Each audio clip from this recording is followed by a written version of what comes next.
Най-странната тайна на света. Искам да ви разкажа за най-странната тайна на света. Преди няколко години покойният Нобелов лауреат доктор Алберт Швайцер бил попитан: „Докторе, какво не е наред с хората днес?“ Той замълчал за момент, след което казал: „Хората просто не мислят“. За това искам да поговоря с вас сега. Живеем в златна епоха, време за което хората са чакали, мечтали и работили в продължение на хиляди години. Но след като е тук, го приемаме на готово. Ние сме особено щастливи, тъй като живеем в най-богатата епоха, съществувала някога в историята. Във време на изобилни възможности за всеки. Но знаете ли какво се случва? Нека вземем 100 човека на 25 годишна възраст. Имате ли някаква идея какво ще се случи с тези хора, докато станат на 65 години? Всички те, когато са били на 25, си мислили, че ще успеят в живота. Ако попитате всеки дали е искал да бъде успешен, ще ви каже да. И ще забележите, че е бил нетърпелив към живота и е имал онзи ярък пламък в очите и дръзко поведение. Животът му се струвал едно интересно приключение.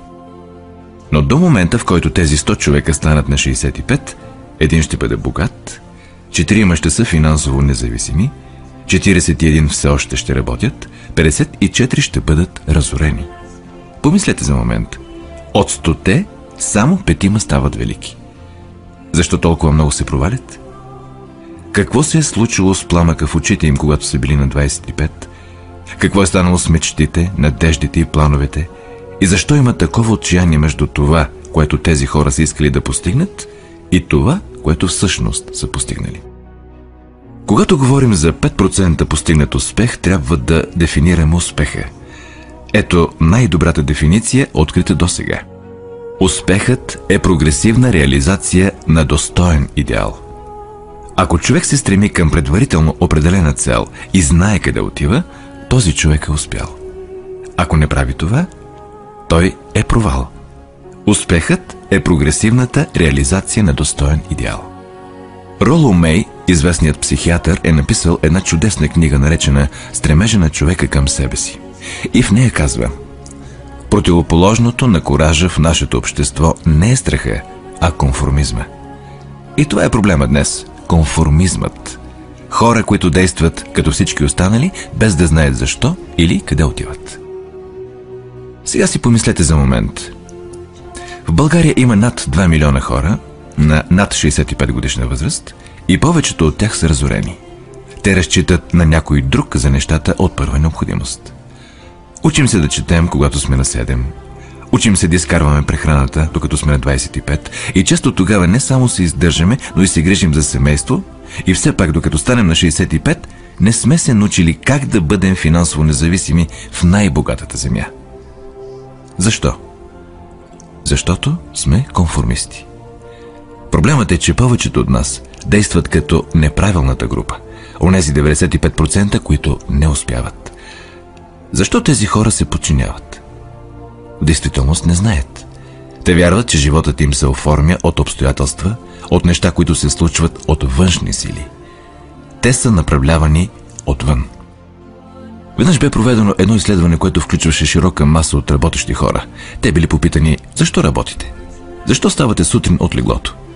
19 от всеки 20 нямали понятие. Ако ги притиснете, ще ви кажат: всеки отива на работа сутрин. И това е причината те да го правят, защото всеки друг го прави. Нека се върнем сега на дефиницията ни за успех. Кой успява? Единственият човек, който успява, е този, който прогресивно осъществява достоен идеал. Човекът, който заявява: ще постигна това, и започва да работи за осъществяването на този идеал. Ще ви кажа кои са успелите хора. Успешна е учителката, която преподава в училище, защото това иска да прави. Успешен е мъжът, който управлява газстанция, защото това е била мечтата му и това желае да прави. Успешни са предприемачите, които развиват собствена компания, защото са мечтали за това и това са искали да постигнат. Успешен е успешният консултант, който иска да е номер 1 и да развива себе си и организацията си и прави стъпка към тази цел. Успешен е всеки, който преследва целенасочено, предварително обмислена цел. Но само един от всеки 20 го прави. Ето защо днес няма кой знае каква конкуренция, освен ако не я направим сами. Вместо да се съревноваваме, просто трябва да създаваме. В продължение на 20 години търся ключа, който ще определи какво би се случило с човека. Исках да знам дали има ключ към узнаването на бъдещето, който да го превърне в обещание. Има ли начин да се гарантира бъдещия успех на човек, ако той знае как да го използва? Има такъв ключ. Питали ли сте се някога, защо толкова много хора работят усилено и честно и никога не постигат нещо определено? И защо други изглеждат така, сякаш нищо не правят и имат всичко? Сякаш притежават магически допир. Чували сте да казват за някого: всичко, което докосва, се превръща в злато? Забелязали ли сте, че този, който има успех, продължава да бъде все по-успешен? И от друга страна, онзи, който е провал, продължава да се проваля. Разликата е в целите. Някои от нас имат цели, други нямат. Хората с цели успяват, защото знаят на къде са тръгнали. Толкова е просто. Представете си един кораб, който напуска пристанището. Представете си го с цялостното планиране на траекторията на пътуването. Капитанът и екипажът знаят с прецизност къде отива корабът и колко време ще му отнеме да стигне там. Тук има дефинирана цел. И в 9999 от 10 000 случая корабът ще акостира там, където е трябвало. Сега нека вземем предвид друг кораб, точно като първия, но без екипаж и капитан на него. Нека не му даваме цел, нито предназначено пристанище. Просто стартираме двигателите и го пускаме. Мисля, че ще се съгласите с мен, че ако успее да излезе от пристанището, ще потъне или ще отиде на безлюден остров, изоставен. Не може да стигне до никъде, защото няма цел и напътствие. Същото е и с човешкия ум. Да вземем, например, консултанта. Няма никой друг на света, чието бъдеще да е по-светло от това на консултанта. Продаването е най-скъпо платената професия на света, ако сте добри и знаете на къде отивате. Всяка компания има нужда от топ консултанти и ги награждава богато. Граница им е небето. Но колко такива ще намерите? Икономиката днес може да се сравни с конвой по военно време. Цялата и структура е забавена, за да поддържа най-слабото място, точно както конвоят използва скоростта, която да позволи на най-бавния кораб да остане в групата. Ето защо е толкова лесно да си изкараме прехраната днес. Не се изисква определен ум или талант, за да се издържа семейство. Имаме една основа, така наречената сигурност, ако човек търси това. Но всички ние трябва да решим колко над тази плоскост да се целим. Нека сега се върнем към най-странната тайна на света – историята, която исках да ви разкажа днес. Защо хората с цели успяват в живота и хората без тях се провалят? Нека ви кажа нещо, което, ако наистина разберете, ще промени живота ви веднага. Изведнъж ще откриете, че привличате късмета. Нещата, които искате, просто ще идват към вас. И от този момент няма да имате проблемите, тревогите, измъчващата бучка на безпокойство, които може би сте изпитвали. Съмнението и страхът ще останат в миналото. Ето ключът към успеха, както и към провала. Ние се превръщаме в това, което мислим. Нека да го кажа отново. Ние се превръщаме в това, което мислим. В миналото велики учители и мъдреци, философи и предсказатели са спорили относно различни неща. Но само по този въпрос са били в съвършено и единодушно съгласие. Ние се превръщаме в това, което мислим. Чуйте какво е казал великият император Марк Аврелий. Животът на човека е това, което той сам мисли за него. Бенджамин Дизрели е заключил: всичко идва, ако човек само почака. След дълги медитации съм дошъл до заключението, че човешкото същество с предварителна цел трябва да я осъществи и нищо не може да устои на волята, която оправдава справедливото съществуване на нейното осъществяване. Ралф Уолдо Емерсън е написал следното: човекът е това, за което мисли през целия ден. Уилям Джеймс е казал: най-голямото откритие на моето поколение е идеята, че човек може да променя живота си, като промени умствената си нагласа. И също, нуждаем се само от хладнокръвно действие, сякаш въпросното нещо е истинско и то ще стане непогрешимо истинско. Установявайки връзка с живота ни, ще стане толкова вплетено в навиците и емоциите ни, че интересите ни за него ще се превърнат в онези, характеризиращи вярата. Казала и следното: ако се интересувате достатъчно от определен резултат, със сигурност ще го постигнете. Ако искате да бъдете богати, ще забогатеете. Ако искате да сте учени, ще станете. Ако искате да бъдете добри, ще бъдете. И продължава: само трябва наистина да искате тези неща и единствено тях, а не в същото време да желаете 100 други неосъществими неща, също толкова силно. В Библията четем в Евангелието на Марк: ако може да повярва, всички неща, в които вярва, са възможни за него. Старият ми приятел, доктор Норман Винсънт Пил, го е казал последния начин: това е един от най-страхотните закони на Вселената. Пламенно искам да го бях открил като млад, но ме осени доста по-късно в живота и смятам, че е най-страхотното откритие, дори моето най-страхотно откритие извън отношението ми с Бог. Този закон накратко гласи: ако мислите негативно, ще имате негативни резултати. Ако мислите по позитивен начин, ще получавате положителни резултати. Този прост факт, продължава той, е в основата на невероятен закон за собствените качества и успеха. В 4 думи: вярвай и ще успееш.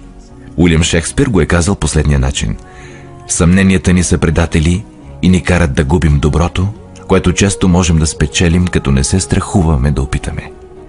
Джордж Бърнард Шоу е написал: хората винаги винят обстоятелствата за това, което са. Аз не вярвам в обстоятелствата. Хората, които идват на този свят, са тези, които се изправят и търсят обстоятелствата, които искат, и ако не ги намират, сами ги създават. Доста е ясно, нали? И всеки човек, открил това, за кратко е помислил, че е първият, който стига до тази истина. Ние се превръщаме в това, което мислим. Очевидно е, че човекът, който мисли за стабилна и достойна цел, ще я постигне, защото ние се превръщаме в това, което мислим. И обратно. Човекът, който няма цел, не знае къде отива и чието емоции са такива на объркване, притеснение, страх и безпокойство, се превръща в това, което мисли. Животът му придобива безпокойство, страх и притеснение. И ако мисли за нищо, се превръща в нищо. Как работи този принцип? Защо се превръщаме в това, което мислим? Ще ви кажа как работи. За да направя това, искам да ви опиша една ситуация, която е паралел на човешкия ум. Човешкият ум прилича на парче земя. Представете си, че един фермер има парче земя и тя е добра и плодородна. Земята дава на фермера избор да посее каквото пожелае в нея. Земята не се интересува от това какво е посято. Това зависи изцяло от фермера. Помнете, че сравняваме човешкия ум с земята на фермера, защото умът, както и земята, не се интересува какво посявате в него. Нека да предположим, че фермерът има 2 семена в ръката си. Едното е пшеница, а другото е беладона, смъртоносна отрова. Той изкопава 2 малки дупки и засажда и двете семена, и пшеницата, и отровата. Покрива дупките, полива ги и се грижи за земята. Какво ще стане? Земята неизменно ще даде това, което е засято в нея. Както е написано в Библията: каквото посееш, това ще поженеш. Помнете, че земята не се интересува. Ще произведе отровата в същото изобилие, както пшеницата. Така че се появяват и двете растения. Едното пшеница, другото отрова. Човешкият ум е много по-изобилен и невероятен от земята, но действа по същия начин. Не се интересува какво засаждаме – успех или провал, стабилна, достойна цел или объркване, неразбирателство, страх, безпокойство и така нататък. Но това, което засадим, трябва да се върне при нас. Човешкият ум е последният голям неизследван континент на планетата. Той притежава богатства, надвишаващи мечтите. Ще ни върне всичко, което посеем. Бихте попитали: ако това е истина, защо хората не използват ума си повече? Мисля, че са измислили отговор на този въпрос. Проблемът е, че умовете ни идват като част от стандартното оборудване по рождение. Безплатно. А нещата, които са ни дадени безплатно, ние не ценим достатъчно. Нещата, за които даваме пари, ценим високо. Парадоксът е, че точно обратното е истина. Всичко, което е стойностно в живота ни, идва безплатно. Умовете ни, душите ни, телата ни, надеждите ни, мечтите ни, амбициите ни, интелигентността ни, любовта ни към семейството и децата, и приятелите, и родината. Всички тези безценни притежания са безплатни. Но нещата, които ни струват пари, са всъщност евтини и могат да бъдат заменени по всяко време. Един добър човек може да е напълно разорен и да забогатее отново. Може да го направи няколко пъти. Дори ако домът ни изгори, можем да го построим отново. Но нещата, които сме получили в замяна на нищо, не можем да заменим. Човешкият ум не е използван, защото го приемаме наготово. Може да свърши всяка задача, която му поставим, но като цяло го използваме за малки неща, а не за големите, важни въпроси. Така че решете сега, какво искате. Посейте целта в ума си. Това е най-важното решение, което някога ще направите в живота си. Какво искате? Да бъдете виден консултант, да блеснете в работата си, да постигнете определени позиции в компанията или общността си, да бъдете богат. Това, което трябва да направите, е да посеете това семе в ума си, да се грижите за него, да работите усилено към вашата цел и тя ще стане реалност. Не просто ще стане, а няма начин да не стане. Виждате ли, това е законът, като законите на сър Айзак Нютон за гравитацията. Ако се качите на върха на една сграда и скочите, ще полетите надолу, никога нагоре. Същото е и с останалите закони на природата. Винаги работят, неумолими са. Помислете за целта си по спокоен и позитивен начин. Представете си как постигате тази цел.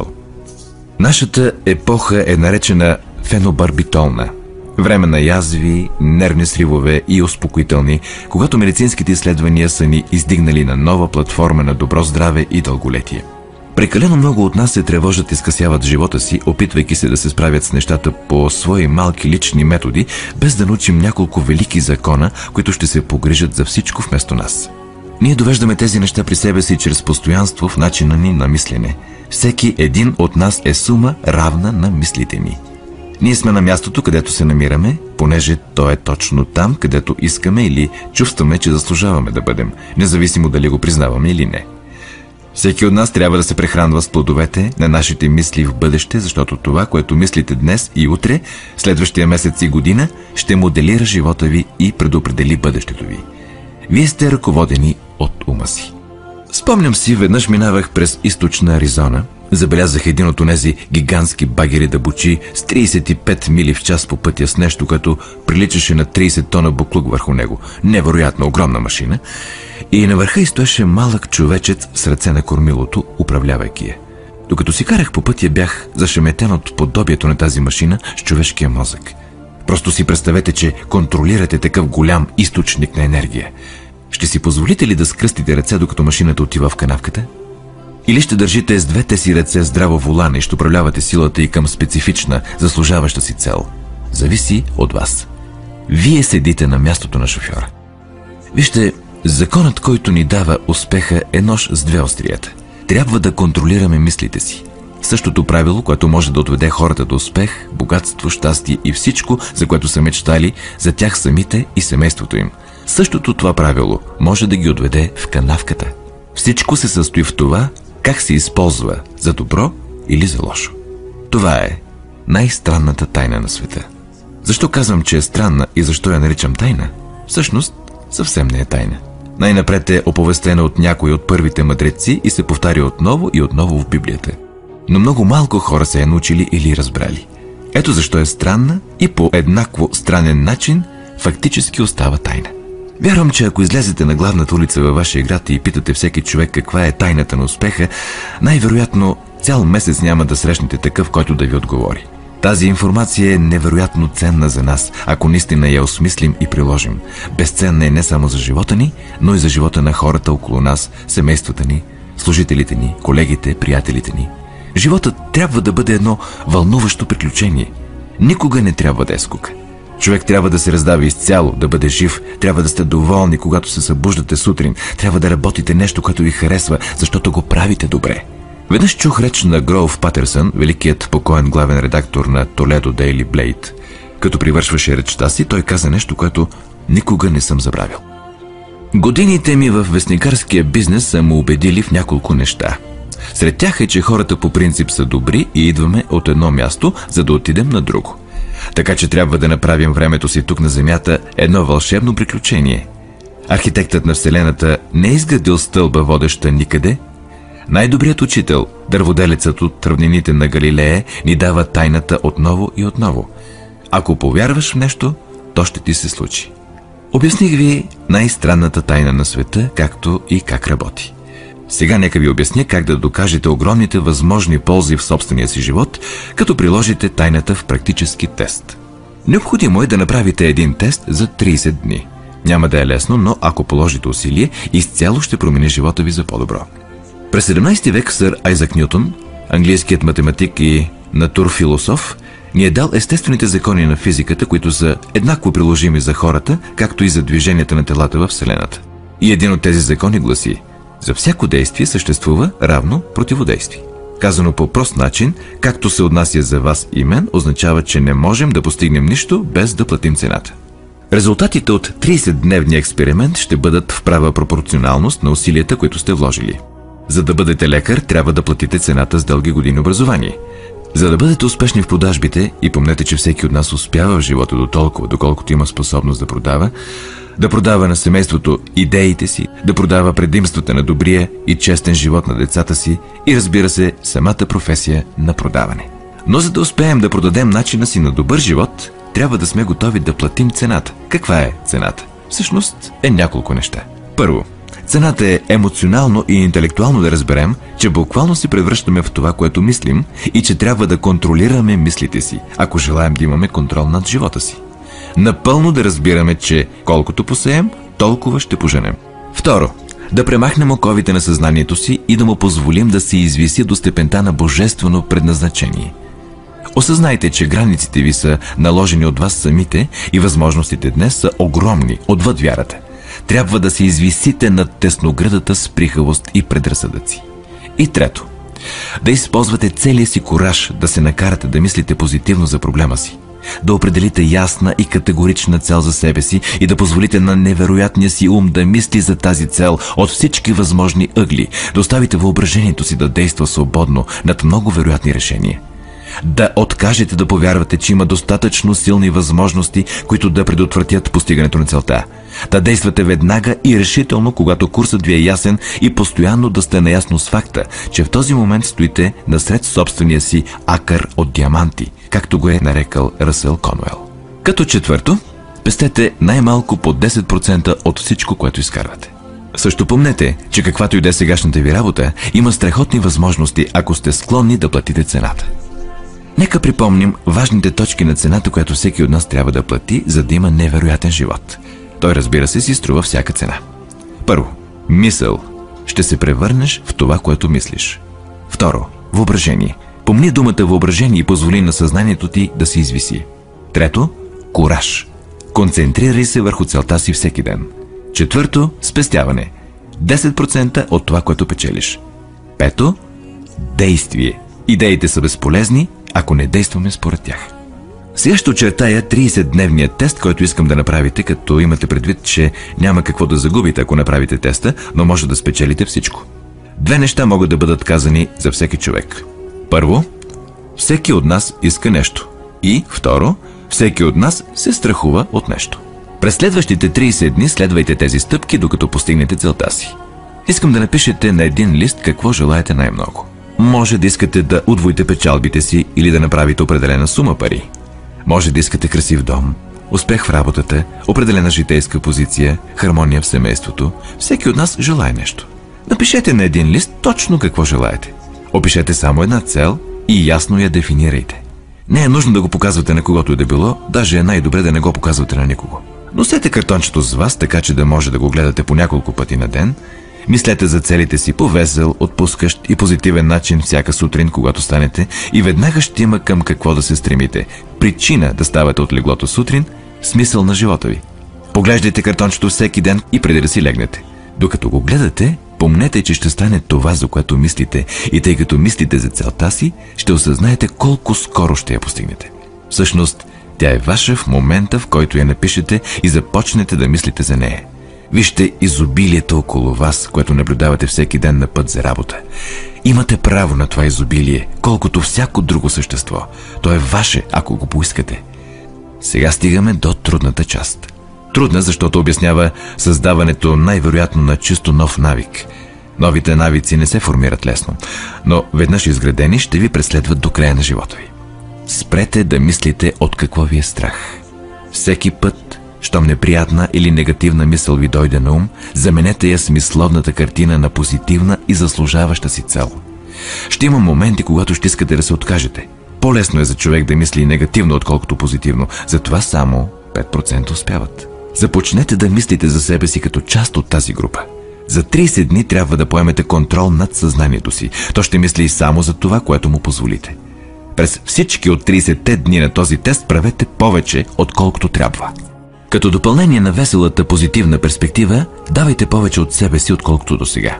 Правете това, знаейки, че това, което получавате в живота, ще бъде в права пропорционалност на това, което сте дали. От момента, в който си поставите цел и я задействате, вие вече сте се превърнали в успешна личност. Вече се намирате в рядката и успешна категория хора, които знаете къде са тръгнали. От всеки 100 човека, вие принадлежите на първите 5. Не се безпокойте прекалено много как ще постигнете целта си. Оставете това изцяло на сила по-висша от вас.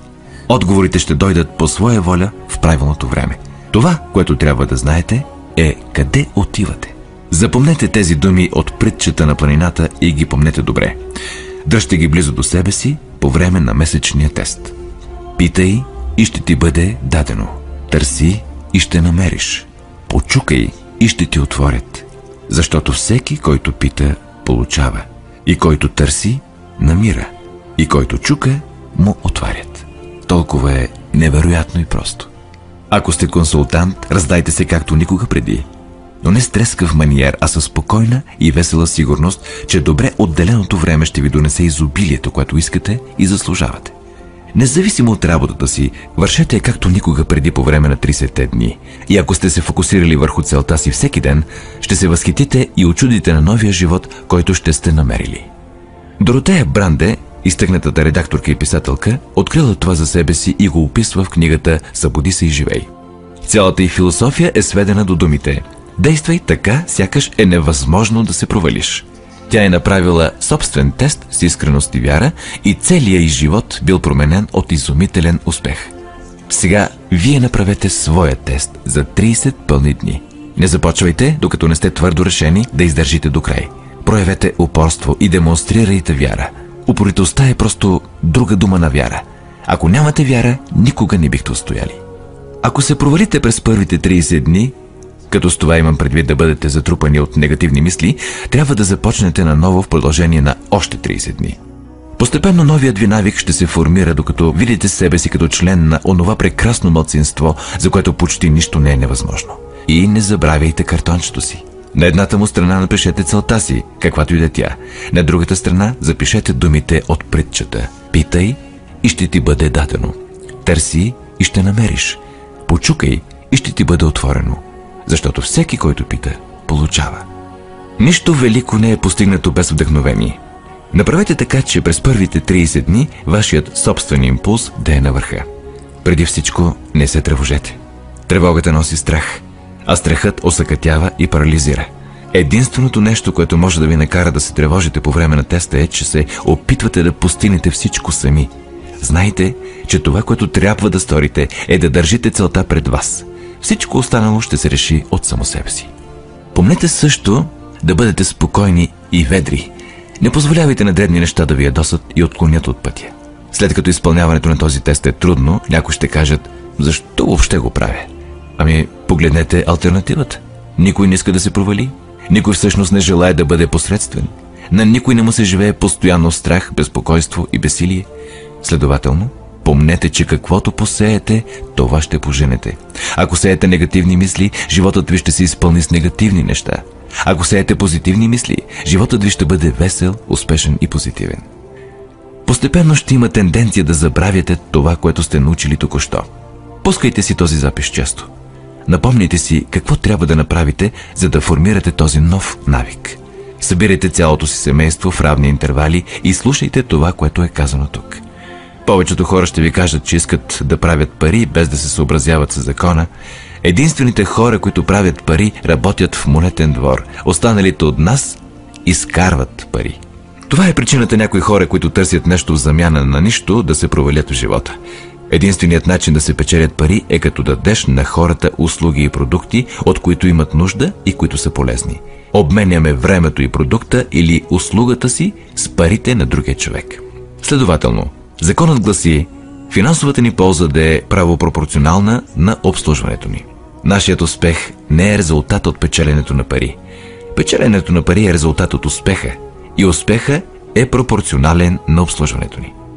Повечето хора виждат този закон наобратно. Те си мислят, че си успешен, ако печелиш много пари. Истината е, че можеш да печелиш пари единствено, ако си успешен. Това е като историята с човека, който седял срещу печката и си говорил: дай ми топлина и след това ще сложа дърво. Колко мъже и жени познавате със същото отношение към живота? Има милиони такива. Трябва да сложим горивото преди да очакваме топлина. По същия начин трябва да служим на хората преди да очакваме пари. Не се ангажирайте с парите. Служете на хората. Изграждайте, работете, мечтайте, създавайте. Направете това и ще видите, че няма граница за просперитета и изобилието, което ще дойде при вас. Просперитетът се основава на взаимен обмен. Всеки човек, който допринася за просперитета, трябва да просперира. Понякога наградата няма да идва директно от онези, които обслужвате, но трябва да дойде при вас от някъде, защото това е законът. За всяко действие съществува равно противодействие. Докато трае 30-дневният тест, успехът ви винаги ще бъде измерван от количеството и качеството на обслужване, което отдавате, и парите са критерий и мерило за това обслужване. Никой не може да стане богат, ако не обогати първо другите. Няма изключение на това правило. Някога да сте се замислили за този критерий? Интересен е. Веднъж разбрал изцяло този закон, мислещият човек може да предскаже съдбата си. Ако иска повече, трябва да служи повече на тези, от които получава възнаграждението си. Ако иска по-малко, трябва просто да намали това, което дава. Това е цената, която трябва да платите за това, което искате. Ако вярвате, че може да се обогатите, като заблуждавате околните, ще свършите заблуждавайки единствено себе си. Може да отнеме известно време, но със сигурността, с която дишате, това, което сте дали, ще се върне при вас. Не правете грешката да смятате, че може да предотвратите това. Невъзможно е. Може да избягам от човешките закони за кратко, но има по-велики закони, които не могат да бъдат сломени. Един известен лекар наскоро описа 6 стъпки, които ще ви помогнат да осъзнаете успеха. Ето ги. Първо, поставете си ясна цел. Второ, престанете да критикувате себе си. Трето, спрете да мислите за всички причини да не можете да бъдете успешни и вместо това мислете за причините, поради които можете. Четвърто, проследете отношението си назад до детството и открийте къде първо сте придобили идеята, че не може да сте успешни, ако това е начинът, по който разсъждавате.